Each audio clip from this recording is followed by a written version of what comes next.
Hello my dear subscribers, I'm pleased to welcome you to my YouTube channel dedicated to author stories. Enjoy listening. Ryan stood on the balcony, smoking, his mood completely ruined. He was ready to tear everything apart, just to have a moment of relief, even if only for a second. He was angry at his wife, his job, his life. He was tired of constantly struggling in the shadows. Nothing seemed to work out for him. Naturally, he couldn't see his own fault in all of this and blamed everyone around him, hoping they would finally realize how wrong they were. The cold air hitting his lungs with each inhale now felt sharp to him, penetrating deeper every time. He took another drag, closed his eyes, and the feeling that everything would be better now made him uneasy. He reassured himself with the phrase that everything would be better, that it would get easier soon. But every time, it turned out to be just empty promises that meant nothing. It seemed to him that if he deceived himself once more, he would eventually feel sick from all these empty promises. And knowing that it wouldn't lead to anything good, he would continue to toss and turn, finding no joy in his miserable job or his marriage. He looked through the window and saw his spouse moving around the kitchen, busy with something. Probably setting the table, so that when he entered, he would be immediately fed. Even that disgusted him now. At what point did he start feeling this way about her? Since when did he suddenly think of her in such a negative light? Just a few years ago, he thought he had a perfectly happy marriage. These thoughts made him disgusted with himself. His voice became unpleasant. It seemed to him that he was only moments away from being unable to calm himself down. When he took his final drag, it seemed to him that everything he had been doing before had no meaning. His voice sounded deep and unpleasant. He spoke to himself almost in a whisper, literally trying to convince himself. But he understood that it wouldn't do much good.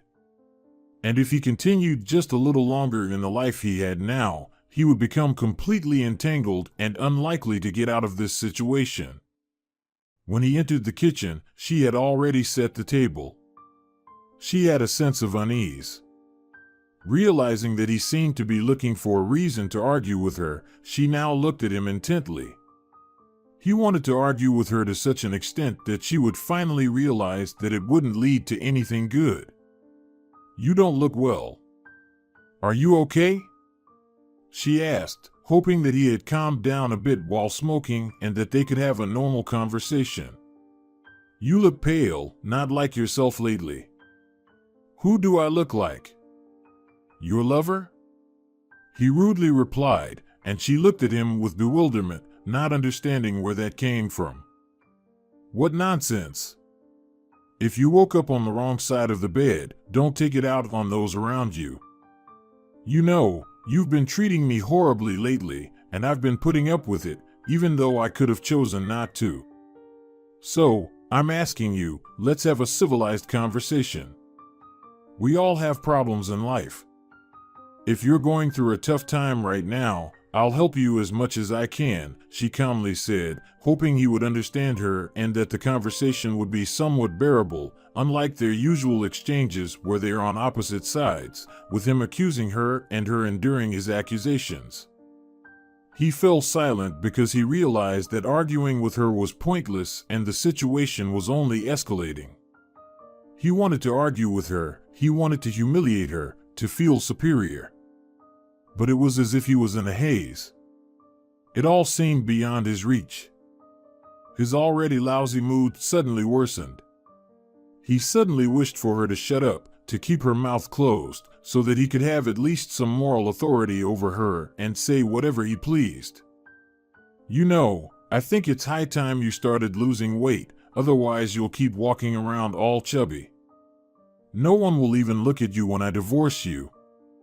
He spat out rudely, and she looked at him in surprise, not understanding where these conversations came from and why he had decided to start the day with humiliating her. She didn't respond to him, not wanting to exacerbate the already unpleasant conflict. But she realized that talking to him was pointless. that he was simply once again trying to assert himself at her expense. But she wasn't concerned about it right now. In fact, she didn't care, at least partly because she had every right to ignore his hysterical remarks, knowing full well that he was going through a rough patch in life. Ryan had an unpleasant tendency, when he was in a bad mood, when things weren't going well in his life, he would lash out at the people closest to him. The next day, Teresa was already sitting with her friend, telling her what had happened and how their latest conflict escalated into insults from him towards her. Her friend was clearly displeased with it. She kept scolding, saying that she should stop coddling him, and that she shouldn't bother with him because he wasn't worth it at all. What makes you think that a guy has any right to humiliate you? They're all too clever.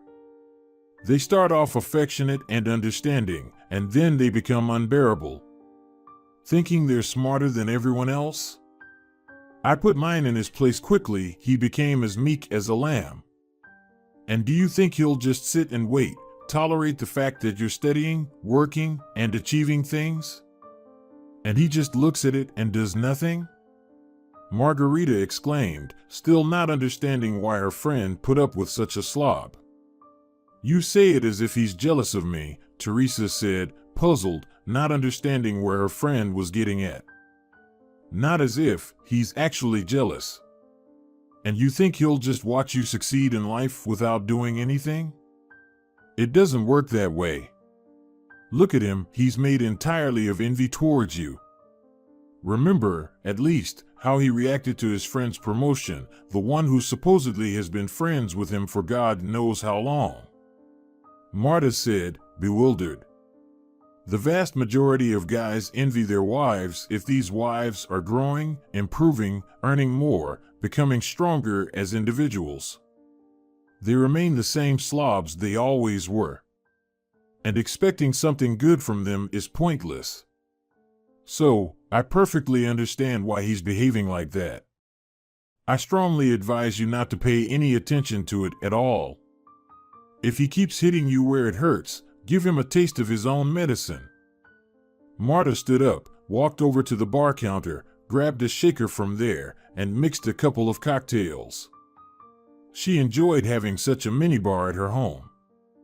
She often engaged in blending non-alcoholic cocktails, and this activity, as if soothing her, allowed her to simply enjoy the sounds and flavors. Teresa, you're old enough to learn to give people a taste of their own medicine. So don't let this jerk bully you. If he tells you that you're fat, even though your weight is normal, I would even say below average, allow yourself to tell him that he's grown a belly. Or tell him that he earns peanuts because, in the end, that's the truth. You know what surprises me the most? Men want you to take care of the kids, work like crazy, and still look stunningly beautiful. Devote 8 hours a day to yourself. At the same time, they can just look good and demand nothing from them. Marta exclaimed. Well, yes, for them, it's taken for granted now, Teresa said sadly. Marta sat back in her seat, looking dissatisfied. Her demeanor clearly showed that she didn't want to discuss this whole topic at all. But she would always be on her friend's side. She sat down, tightly squeezed her hand, and smiled at her to calm her down a bit. Marta genuinely worried about her friend, about the whole situation unfolding in her life. She wanted to reassure her, extend a helping hand, and be there for her in this difficult situation. Listen, now is not the time for a woman to endure humiliation from a man and watch him simply mock her. If you want to leave him, go ahead, don't be afraid of anything. You earn well, you're doing great. You don't have to be with a guy to find fulfillment in this life. Got it? Marta said softly, looking into her friend's eyes. And she smiled at her. A few days later, Teresa was walking home from work, still pondering her friend's words. The idea of divorce kept swirling in her head because lately, all she could think about was the need to get divorced. Their relationship had long since developed noticeable cracks. What benefits did she gain from this relationship? What was the advantage of him constantly being away from her? Carrying on with his mistresses, thinking she had no clue. She even felt ashamed of herself for not being able to assert herself and her own interests. It hurt her to realize that despite having an excellent education, earning well, and constantly growing, she perpetually felt unworthy of him. Marta always used to say, "If you can love someone like Peter in tattered sweatpants, then why can't you love yourself?" That phrase used to seem so ridiculous, so strange, but now it appeared much more interesting and meaningful to her than before. It seemed to her that this phrase, in a way, reflected her entire life, her relationship history, where she was constantly in the shadow of a man. She always believed she was unworthy of him, not deserving of him, and that she had to try very hard to stay with the person she thought she loved. When she arrived home, her husband was already there, and she was greatly surprised by this because she didn't expect him to be home at all. After all, he was supposed to still be at work at that time. "Well, where have you been wandering around? Knew I had to wait for you forever. Come on, at least heat up some food for me, I'm hungry." Sitting here, waiting for Her Majesty to come home from work, Ryan said rudely, and she felt her insides churn. He was a real household invalid and couldn't do anything on his own.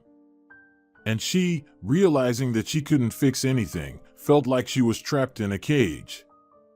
As if she had locked herself in that cage. She warmed up dinner for him, set everything on the table. But she didn't eat herself because after his remark about her needing to lose weight, she didn't want to eat next to him at all. She thought she would eat later. That her meals would now clearly be in solitude because eating next to her husband, with him stealing glances at her, making comments, was the last thing she wanted. "We have a corporate event coming up, I'll have to take you with me. So, I want you to look presentable. Not presentable in your understanding, but how guys consider it normal," he said, and she suddenly smirked, hearing his broken language. It made her uncomfortable that he didn't consider her normal. But she immediately remembered everything he had said to her. Her doubts vanished on their own. She realized that it was pointless to argue with this person and that she shouldn't engage in a confrontation with him. He had dinner and went to the television, taking a few beer cans with him because nothing else interested him anymore. Every evening, he would just lie on the couch, watching silly TV shows that typically appealed to the least intelligent housewives. He thought about how to change his life, how to fix everything now, and how tired he was. Sometimes he would simply lie there and complain. Other times he would get indignant while watching another TV program, unaware that everything shown there was most likely staged according to a script. As the time approached, she focused solely on preparing for the corporate event her husband had invited her to. She didn't want to provoke his aggression in front of other people because if that happened, she would be consumed by shame. She would stand there, endure his humiliations, and wouldn't be able to say anything to him. "And you're going like that?" he asked, scrutinizing her critically. Now she looked at herself with doubt, unable to understand what he was unsatisfied with again. But he grimaced in such a way that she immediately realized pleasing him would be impossible. If he had decided to act this way, then so be it. She wouldn't argue or talk to him, all of that only worsened the situation. "I specifically asked you to dress appropriately," he protested. Then he went to the car, leaving her alone, staring at herself in the mirror. She had beautiful evening makeup, long hair styled in soft curls, and a short black dress that transformed her into a real statue. But he seemed to not notice any of it, as if none of it interested him. She felt a heavy burden on her, as if she couldn't handle it. And he, seeing that he was practically sabotaging her, felt superior. She understood that she couldn't persuade him. That there was nothing she could do, and he had no intention of doing anything either.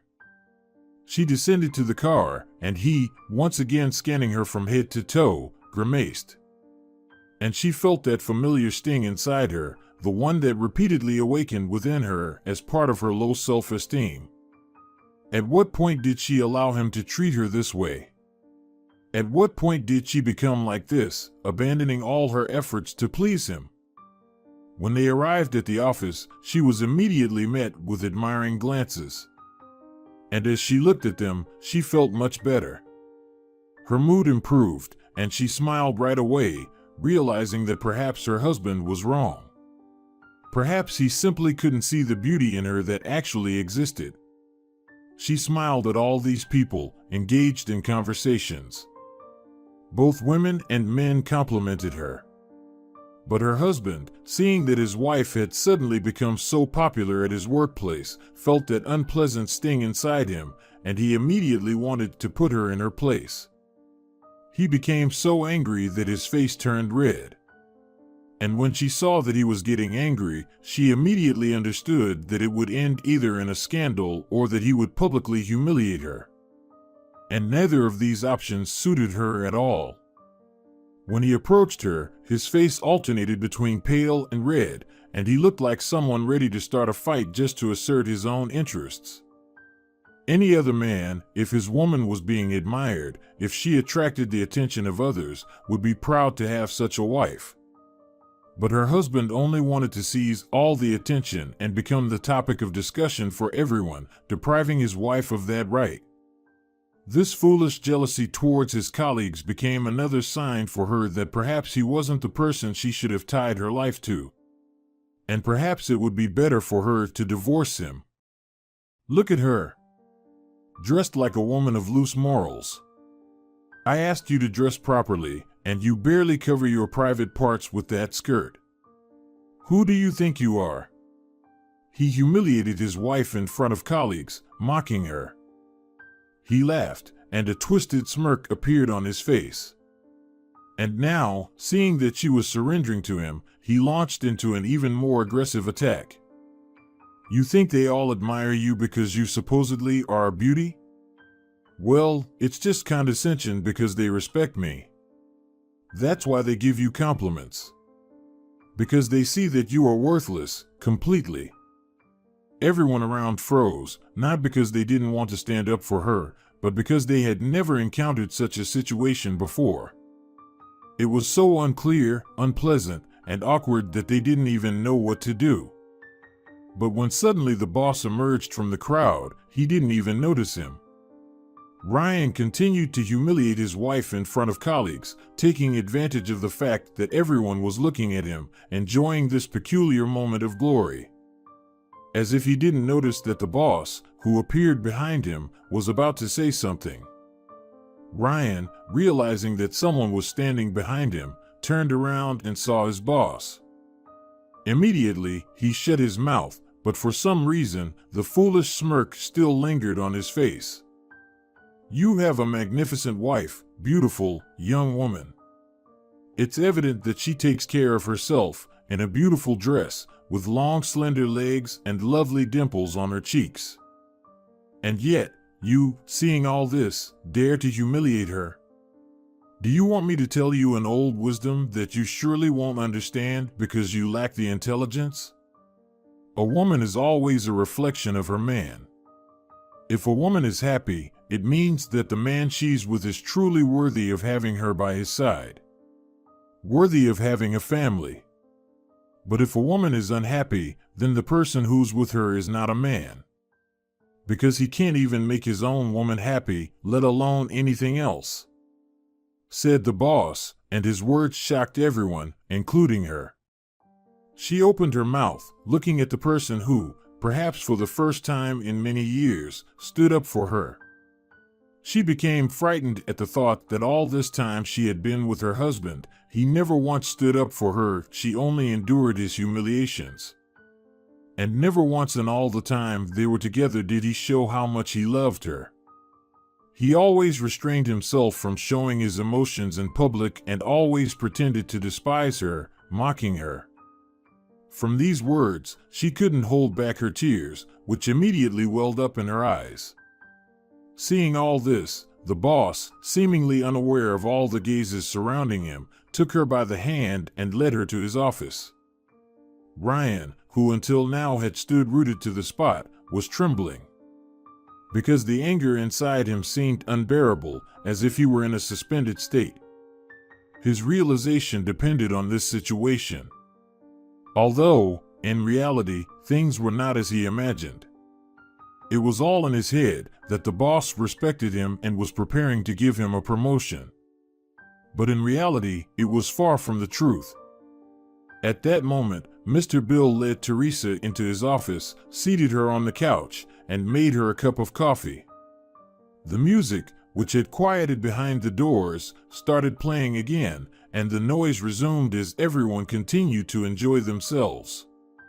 Teresa felt gratitude towards this person, but at the same time, she felt ashamed that he had stood up for her. Because no one had stood up for her before in many years. She didn't know how to repay this person for his kindness. Should she say or do something, it was unclear to her. She felt ashamed that she was crying right in front of him because her husband always said that she had no right to cry. After all, nothing terrible had happened in her life that would warrant sitting and sobbing. Don't worry, don't think about anything. Just cry. It's necessary to cry because tears cleanse the soul, said Mr. Bill, and she looked at him with surprise, not understanding how this person could possess so many pleasant qualities. And she, seeing how many wonderful people were around her, chose her husband, condemning herself to such an existence where she was constantly humiliated, ridiculed, and not allowed to be herself. He handed her a mug of coffee and then paused for a few seconds. He simply looked at her. It was as if he was admiring her, but there was no lust or mockery in his gaze. He was sincere. The way he looked at her made her uncomfortable. She looked at him and couldn't understand. Did she really deserve such treatment?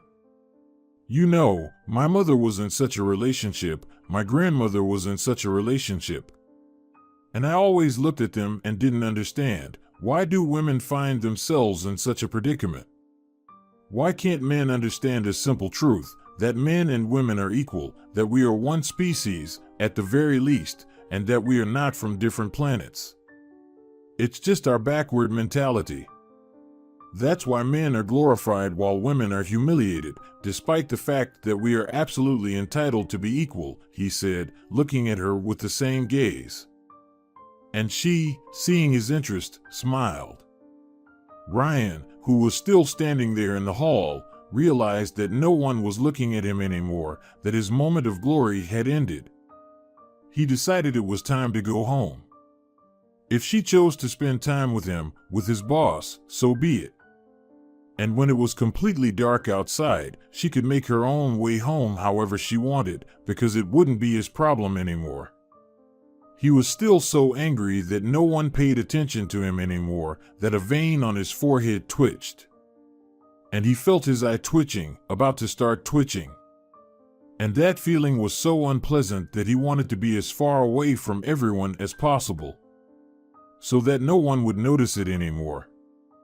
His spouse didn't come home that day or the following days. She never came home, which greatly surprised him, not understanding what could have happened there, what made her suddenly decide that she didn't want to be home anymore. Every time he recalled the situation that happened in the office, he felt disgusted. Because instead of listening to him, considering his words, she went with his boss to the office and never returned home after that. When the doorbell rang, Ryan immediately jumped up and was ready to start a scandal, rushing to the corridor. But when he looked through the peephole and saw Teresa's brother, he was slightly taken aback. He was afraid of this tall, sturdy man. And every time the three of them were together, him, his wife, and her brother, Ryan never dared to offend her, humiliate her, or say anything unpleasant. Because he was afraid of her brother's reaction, who, it seemed to him, could send him to the other world with a single blow. "Open up, I know you're home." The man growled literally. And Ryan, hesitating for a moment, finally decided to open the door. But he was so scared, trembling so much that he only opened it after a few minutes, when he finally forced himself to calm down and gather his thoughts. "Well, pack her things, I'll take care of the bags. If you resist, I'll make you eat dirt. Be grateful that I didn't destroy you right away, as she told me how you treat her." Ryan was shaking all over. He wanted to stand up to this man, but he knew he couldn't. And in any situation, whether it was a verbal battle or a physical clash, he would lose to this man. Ryan felt how much he hated himself for his own cowardice, but he couldn't do anything about it, so he started packing his things as the man had instructed. And seeing that he immediately gave in, the man smirked but didn't say anything else. "If she had told me earlier how you treated her, I would have come here just the same and smeared you against the wall. I wouldn't have cared about the consequences. And you know perfectly well that I wouldn't have cared at all," he said. Ryan understood that the man was telling the truth. Once her things were packed, Teresa's brother took the bags. He looked at Ryan with contempt, told him to say thank you to his still wife because she asked him not to touch him. Otherwise, there would be nothing left of him. From her brother, it was evident how angry he was and how much he wanted to simply, at least, hit Ryan to put him in his place. To make him realize that he had been in the wrong. But he faithfully kept the promise he made to his sister. And Ryan, at least, was grateful to him for that. The divorce was behind him. Ryan, finding himself alone, realized how much he missed his spouse, how much he longed for that relationship.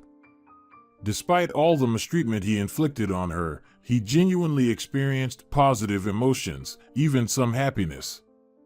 And now, being alone, he had no idea what to do with himself. He tried to find another girl, but as it turned out, other girls couldn't tolerate his attitude towards them.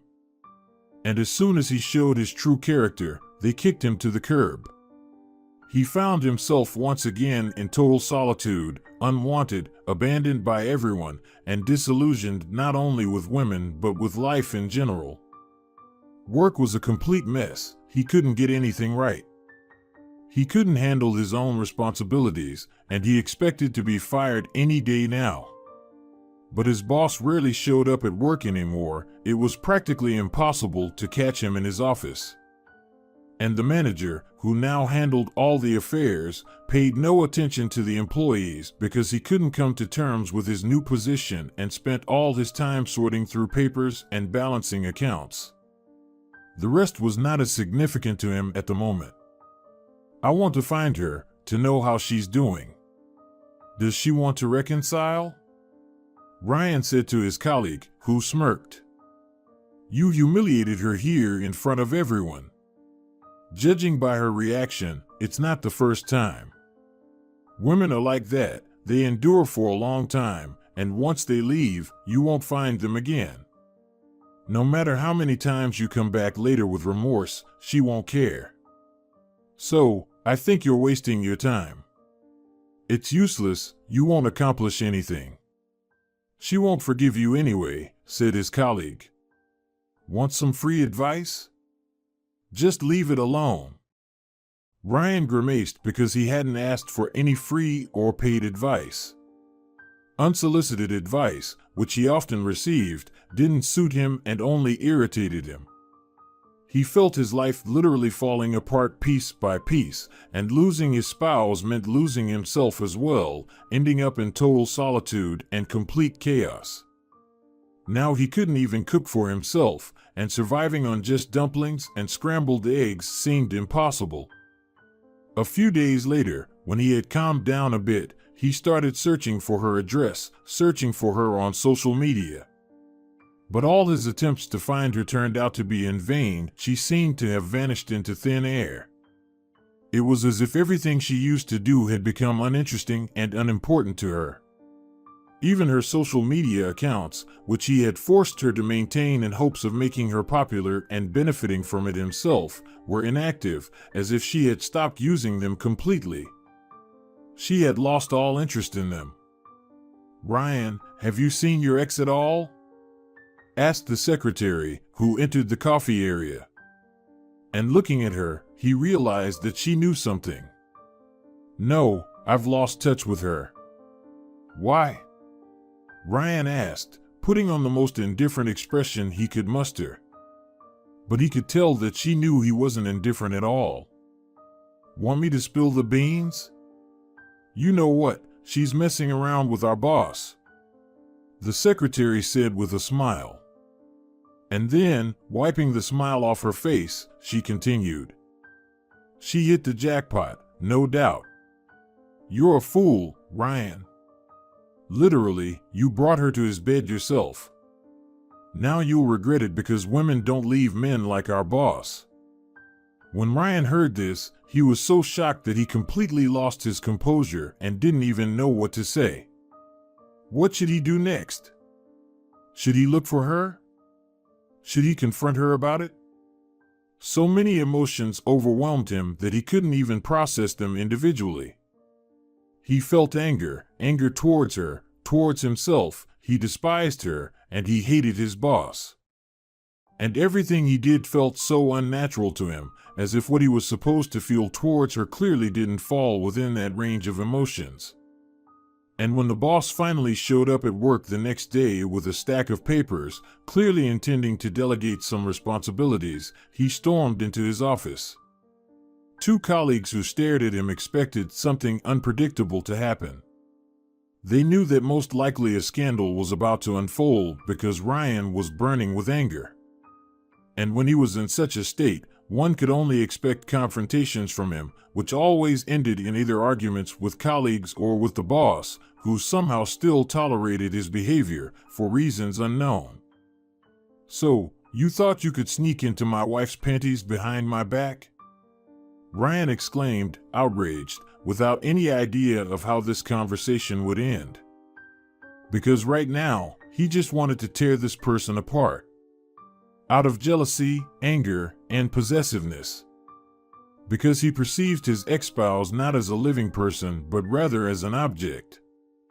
Even though they were already divorced. "You know what? I won't even engage in this pointless argument because I know you just want to extract some emotions from me. Because otherwise, your life would simply be boring. Let me tell you something, you had a wonderful wife, an amazing woman. And instead of cherishing her, you simply humiliated her in front of everyone. You deprived her of the opportunity to feel needed, beautiful, and loved. Here's some advice for the future. When you're in other relationships later on, remember this once and for all. If a woman doesn't feel loved, if she doesn't feel beautiful next to a man, regardless of whether she undergoes any procedures or not, whether she loves herself or not, if she feels loved and beautiful, she will never leave that man because she feels his love for her.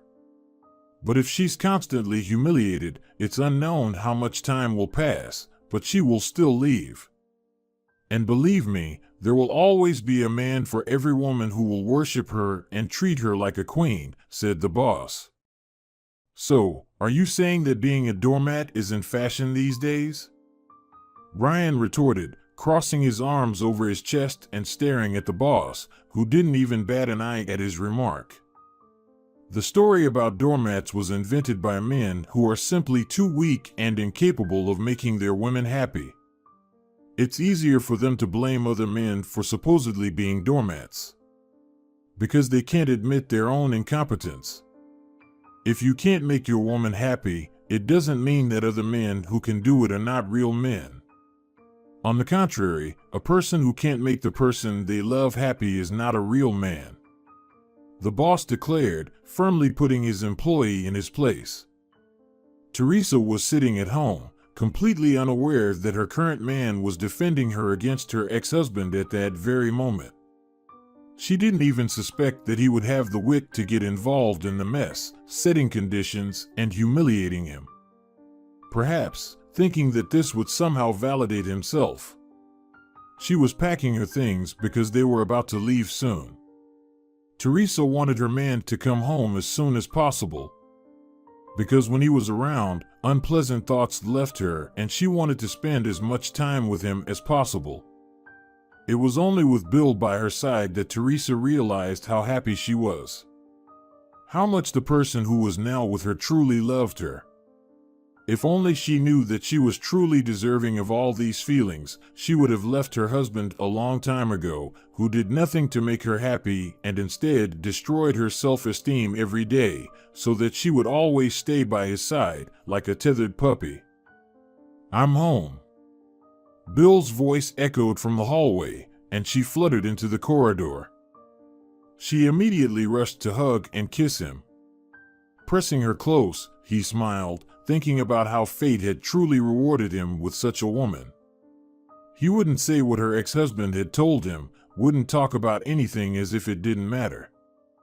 He didn't want to spoil his mood, especially now that they were about to go on their vacation together. When she already imagined them flying away from this harsh winter to a warm sea. They would relax, lounge on the beach, and enjoy the beautiful exotic nature without thinking about work, money, or the worries of their past lives. Indeed, for her, life had truly been divided into before and after. After Bill appeared in her destiny. Every morning, she woke up and thanked fate for bringing him into her life. And now, with him by her side, she was ready to do anything for him. But usually, it was the other way around. He did everything for her, protecting her, loving her. And she simply reveled in the fact that fate had rewarded her after so much suffering with such a wonderful man. They were happy, they loved each other, and they were getting ready for a joint vacation. At the same time, Ryan was at home alone. Sitting on the couch, holding a notorious can of cheap beer, he thought that, in reality, his boss was right, no matter how repulsive those words were to him. And no matter how much he wished that there was no truth in those words. He couldn't make her happy, and without her, his life simply lost its meaning.